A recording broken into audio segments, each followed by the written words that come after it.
Hello বন্ধুরা, আমাদের গ্রামের বাড়িতে এই দেখেন আমরা বেড়াতে আসছি। আমাদের এলাকার পবিত্র দা যে একজন নতুন কৃষক, হ্যাঁ, সে হলো নতুন উদ্যোক্তা। দেখেন বাগুন ক্ষেত আবাদ করতেছে।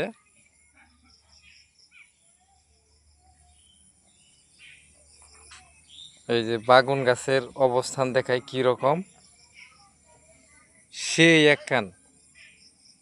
হুম, এই যে দেখেন প্রবিদা আবার এই যে করতেছে, কিসের শাক জানি তুলতেছে। কি শাক তুলতেছ? বানজাইনা শাক, পাঁচপাশালি।